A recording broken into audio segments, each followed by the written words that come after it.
The following podcast contains... Only I didn't say fudge. And for gosh sake, watch your language. Watch your profanity. Right, I'm sorry. explicit language.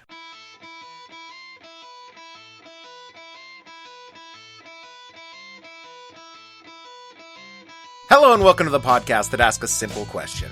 When you thought a weekly podcast would just be a little fun thing to do, what the hell were you thinking?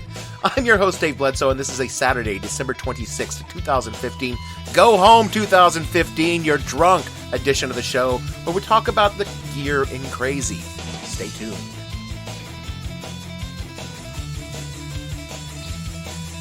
The What the Hell Are You Thinking podcast is brought to you in part by all of our fine sponsors for 2015 and the donation of listeners like you.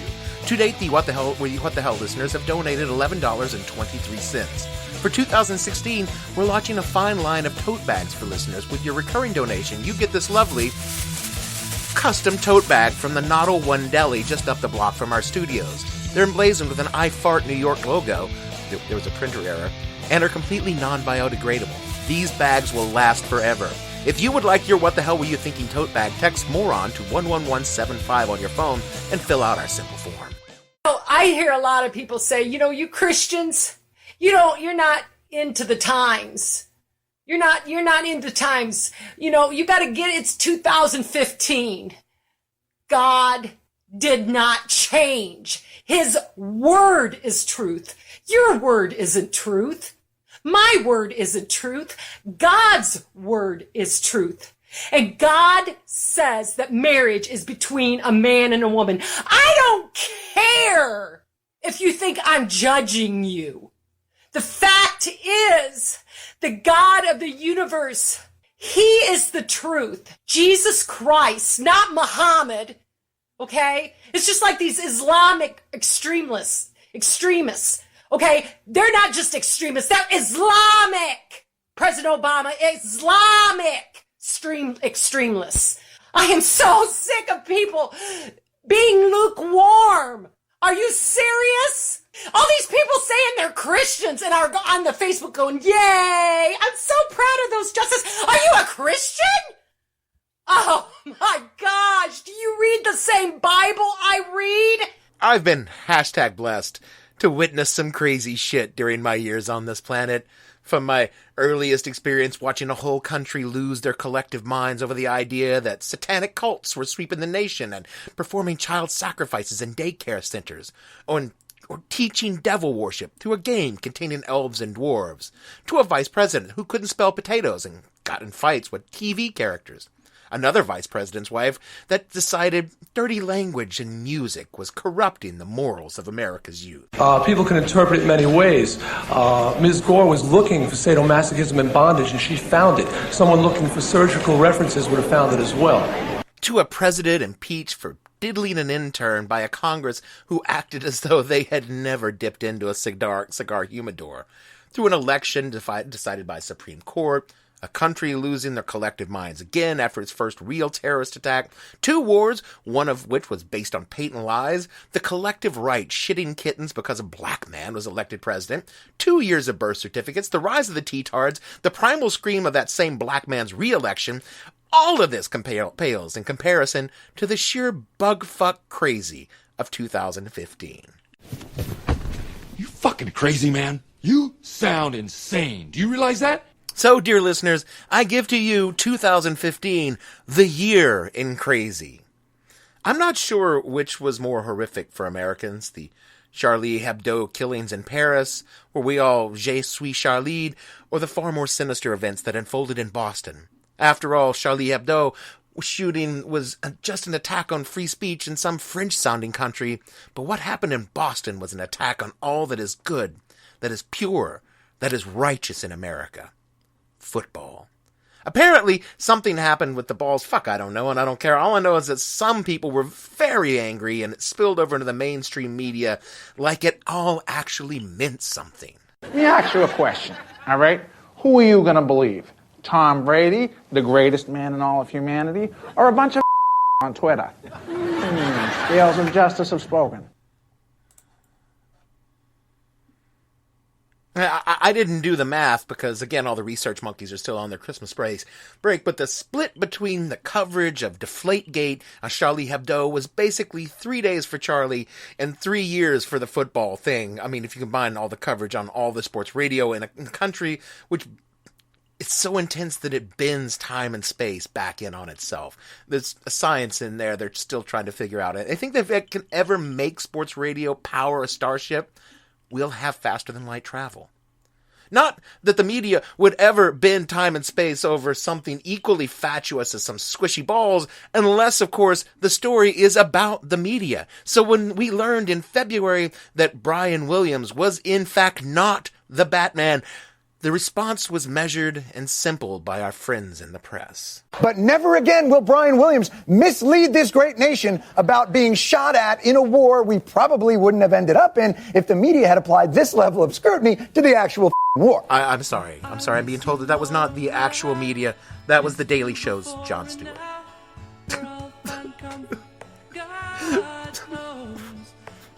Why, John?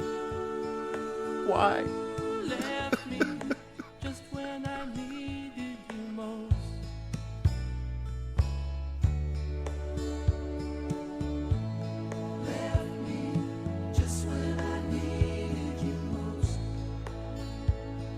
At least Brian Williams entertained us with his many stories and the memes he spawned, proving once and for all that in 2015, no matter what you do, it's okay so long as we can make a meme out of you. And it was a little harder to meme up in March when, in contravention of generally accepted protocols, the Republican leadership invited Israeli Prime Minister Benjamin Netanyahu to address a joint session of Congress on important issues of mutual interest to the United States and Israel, namely defeating something that President Obama supported.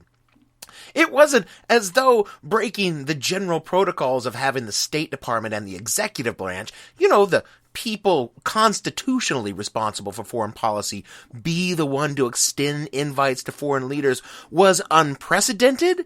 It's just that it never actually happened before. And the speech, it was pure politics on both sides, and that Bibi was facing what he thought was a tough re-election at home. It wasn't. And that Congress really wanted to kill the Iran nuclear deal. They didn't. Speaking of unprecedented, the nation was... I'm shocked to find that gambling is going on in here. You're winning, sir. Oh, thank you very much. Everybody out at once. To find that once and future candidate Hillary Clinton was actually running for president. I know, it's still hard to believe that this happened, and many Americans are still reeling from the news that the person we all knew was basically president-elect since 2012 decided to run essentially unopposed for the office she's basically been campaigning for since 1996, when Bill was reelected. In other news, a sad, lonely, drunken man in a basement apartment began a pitiful plea for attention via the internet that, for no adequately explored reason, continues even as we speak at this moment. You are a sad, strange little man, and you have my pity. Speaking of sad, strange little men, in May, 2 sad, strange little men were shot by police, and in an odd twist for 2015, they were actually armed and attempting to commit a crime. Namely, they were attempting to attack a contest in Garland, Texas, where people were drawing the Prophet Muhammad. The contest, which was full of free speech advocates and not bigoted assholes intentionally trying to provoke this exact kind of response from other Islamist assholes, was sponsored by the Stop Islamization of America, a lovely little group of proud Americans. No, that's the wrong answer. The right answer is because you're all morons! Boy, he shined a light on that, didn't he? Led by Pamela Geller, a writer at the New York Post whose accomplishments include making the other writers at the New York Post look reasoned and sane by comparison. That's a really high bar to set. Speaking of sane by comparison, in June, the United States Supreme Court told Americans that marriage did, in fact, include Adam and Steve, and there was much rejoicing in those parts of the country where people are not backwards cretins, and much anguish and tearing of garments in parts of the country where they are. Damn it! You've got to be shitting me! This, fortunately for everyone, took the conversation off the topic that a racist terrorist walked into a black church in South Carolina, shot and killed a bunch of people, which was really depressing people with the incredibly important issue we still, for some reason, can't come to a rational solution on, like gun control and onto marriage equality, which everyone basically had agreed on except for the ignorant cretins. This will not be the last time that we fortunately get to duck this awful gun thing by some really irrelevant issue. Now, I'm going to fold a lot of stuff from June into July because that is when... It got weird, didn't it? Yeah. When Rowan County, Kentucky clerk, population 2,537, or approximately one non-rush hour New York City subway car, decided that her duty to Jesus outweighed her duty to Caesar and refused to issue marriage license to the icky gays. Davis, a multiple divorcee with children born out of wedlock, became the standard bearer for traditional marriage in the United States and a Christian hero. In the clearest example of hypocrisy I've seen since Congress impeached Bill Clinton for adultery. But that is not where things got weird. Heb Bush, the presumed Republican nominee for president, started his campaign with all the excitement and pomp of Kim Davis's fifth marriage, but that is still not the weird bit. A shooter entered a movie theater in Lafayette, Louisiana, and shot a bunch of people during an Amy Schumer movie because he didn't actually like women very much. And also, this is, sadly, not even close to being the weird bit. 4 U.S. servicemen were shot at a recruiting station in Chattanooga, Tennessee by a young Muslim man. This is still so not the weird bit. In fact, the shootings were the most normal thing that happened in July. So I got that going for me, which is nice. South Carolina finally took down the Confederate flag from the State House weeks after the shooting in the church. And that is pretty damn weird, but is not the weirdest thing that happened in July. No, hands down, the winner for weirdest, most fucked up, craziest ass thing that happened in July, that Donald Trump, who announced his candidacy in June for the Republican nominee for the President of the United States by actually saying things like Mexican immigrants were rapists and murderers, with the exception of some that he assumed were good people. He was clearly becoming the front runner for the Republican nomination for President of the United States. You're pretty fucking weird, man. You know that? Oh, it will only get worse, friends. Because in August, the Republicans will hold their first debate in which Trump will wipe the walls with his competitors, all 383 of them, by utilizing such time-honored rhetorical flourishes as eye-rolling, sneering, insulting their manhood, or particularly the absence of manhood, and Carly Fiorina, whose face Trump found disconcerting. You're ugly! And debate moderator Megyn Kelly, who he found too minstrel. Blood coming out of her wherever, but she was... And 24 million Americans lapped it up. Trump's performance in the debate, presumably not the blood from... Never mind, sorry. This is when the media began obsessively covering everything Trump said, which admittedly was ratings gold. Unfortunately, it is also basically free campaign advertising for the Donald.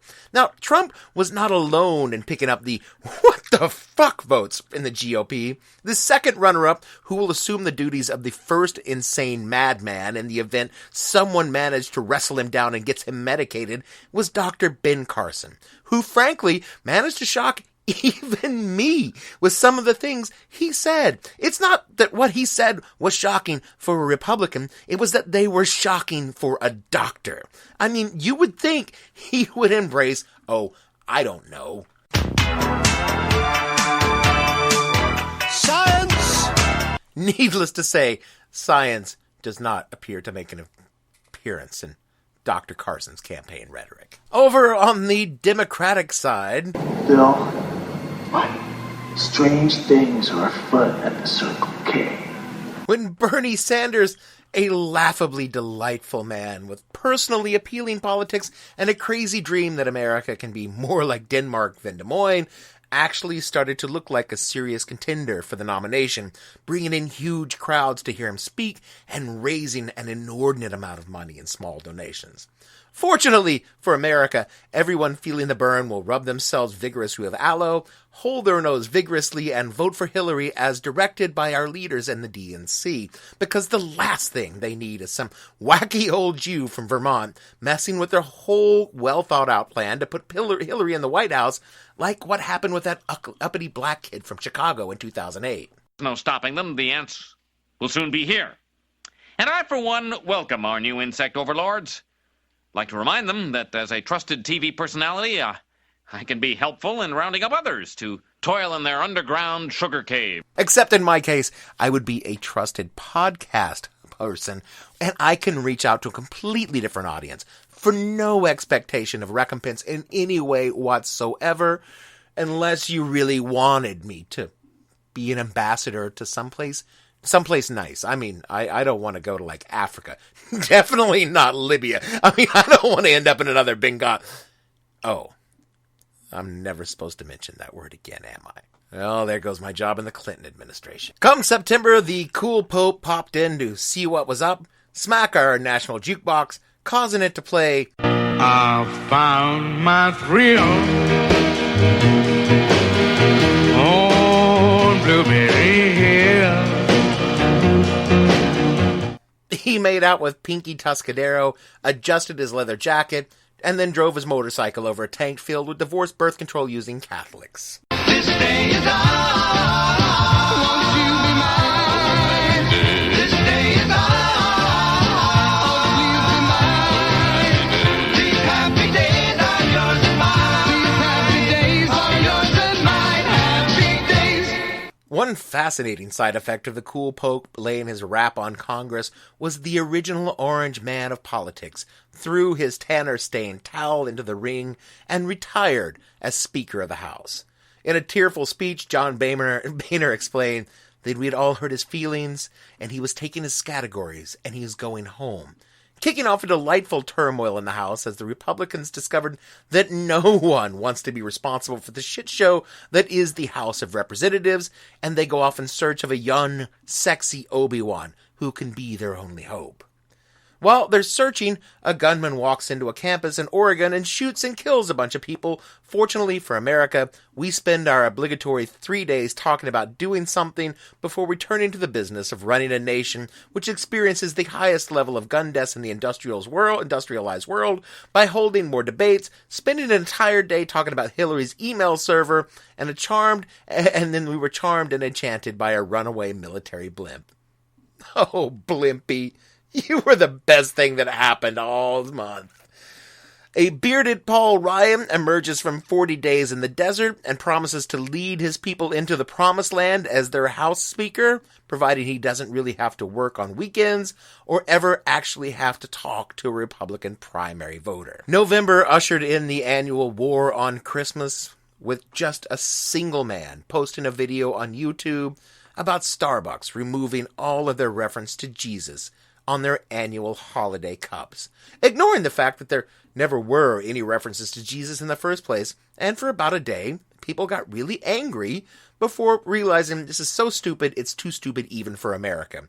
And then we returned to ignoring the mass shootings in America, which this month took place at a Planned Parenthood by a self-professed warrior for the babies who was inspired by a year of deceptively edited videos about Planned Parenthood selling baby parts for valuable cash and prizes.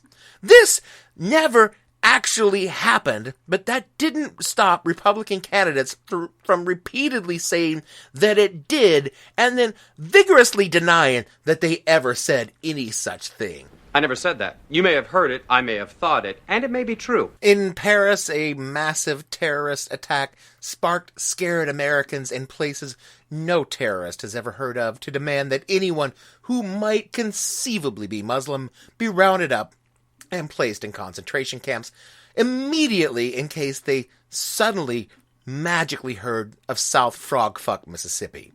Donald Trump openly stated he would monitor the mosque and prevent anyone of Muslim faith from entering the country. The country reacts in shock and horror from these horrible racist statements by giving him an overwhelming lead in the national polls and continuing to have him lead in most of the early primary states, though Ted the Weasel Cruz is rapidly closing in on him by shimmying up the leg of conservative values voters, locking onto their testicles with very sharp teeth until they promise to vote for him. In Chicago, the courts forced the release of a police video showing the Chicago police gunning down an unarmed black man outside a restaurant, a video that Mayor Rahm Emanuel, who was in the midst of a hard-fought re-election, managed to keep from becoming public during his successful campaign. The nation continues its busy schedule of ignoring blatant police excess with a kind of blissful ignorance we usually reserve for mass shootings. Yeah, okay, that's just about the most awful thing I've ever seen. Speaking of mass shootings, where we will continue to ignore the underlying cause of too many fucking guns in the country and focus on the wrong side of an issue, a San Bernardino Christmas party, and it was December's mass shooting, where it was shot up by a man and wife who may or may not have pledged their allegiance to ISIS, but that's basically irrelevant since the truth is we assume anyone who is Muslim is basically an ISIS terrorist, comes to institute Sharia law on an unsuspecting America. In Paris, the world actually comes together to address the issue that is the actual gravest threat to human survival on this planet, and it's surprisingly not Muslims, but the fact that we've set the planet on broil and left the apartment to buy beer, hoping there's not a line at the bodega and the shit don't burn down before we get back with it.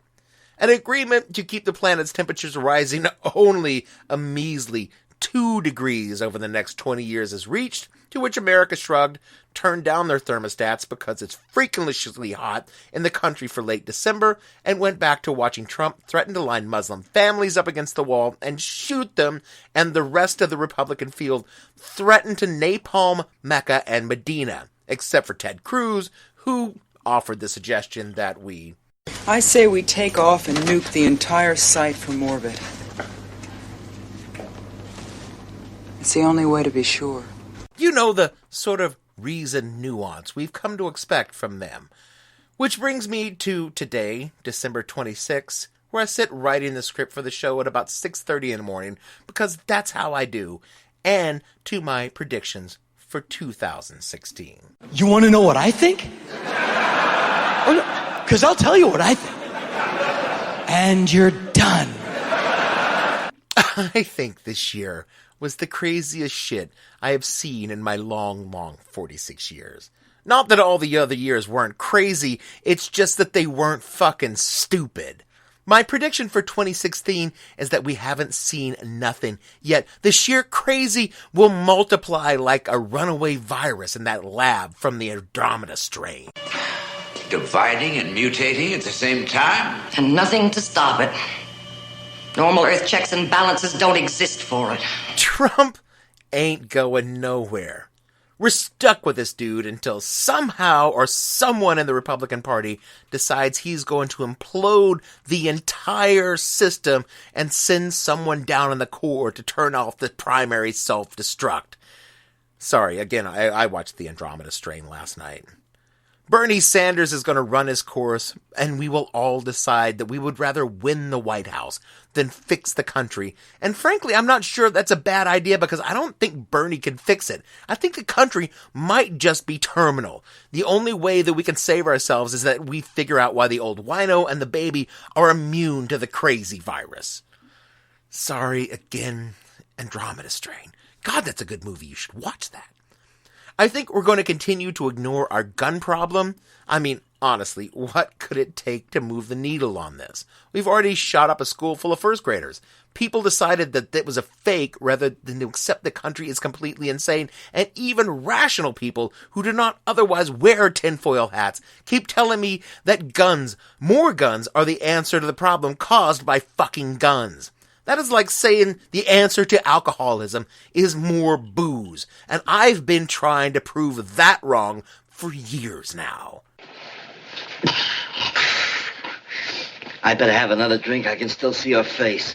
Quiet. 2016 will actually be crazier and probably hotter than 2015. Nothing's going to change. Nothing's going to be done. We're not going to fix anything. We'll continue to ignore our problems and focus on the inane, the pointless, and that of self-interest, while our country and the world slowly sinks into the morass of its own filth and stupidity. But you know what? And here's the one upside to everything that is going to be even worse about 2016 than 2015, and this is the really important part, is that I will have an endless supply of podcast topics. Weep. Weep, America, because this show will go on. Support for this podcast comes from Microsoft Teams. The world has changed, and Microsoft Teams is there to help us stay connected. Teams is the safe and secure way to chat, meet, call, and collaborate. To learn more, visit Microsoft.com/Teams. Support for this podcast comes from BMO. How will technology satisfy demands for a new level of order routing transparency? Why do you need to engage with a broker-dealer that can optimize the execution quality of every electronic trade? Unpredictable times call for expert insights. Read the article COVID-19 Underscores an Evolution in Electronic Trading by Anya O'Flynn, Managing Director and Head of Global Equity Products. Get her expert take at bmocm.com/COVID. That's bmocm.com/COVID. Electronic trading. We work here. That is it for our show this week and this year. We started this show in April with a simple idea of channeling our rage and disgust into 20-odd-minute rants and some funny audio drops. And goddamn, we succeeded, but we could not have done it without the help of some of the following people. The band Hypnostate for their song Prelude to Common Sense, which plays in the show opener. Find their work on Jamendo.com. SoundCloud, who provides the hosting for the show, and for a reasonable fee. We certainly could not have done this with all 6 of you, our listeners, whether you're in Norway or not. Hello, Knut! And if you haven't, you should subscribe to the show on iTunes and Stitcher, where you can comment, rate, and review so other people can experience the vague sense of discomfort that comes from hearing my admittedly nasally voice. You can follow the show on Twitter at @thehell_podcast, the show name on Facebook, and all of the shows are at www.whatthehellpodcast.com. For me, Dave Bledsoe, who comes to you every week, and with all the other fictional people on this show, we would like to remind you that it's closing time, and we will open the doors up and let you out into the world. It's closing time. We could turn all the lights on for every boy and every girl this stupid year. You don't have to go home 2015, but you can't stay here. Not after you tried to climb in bed with me last New Year's Eve. God, that was creepy. Happy New Year's, everyone, and we'll see you all next week.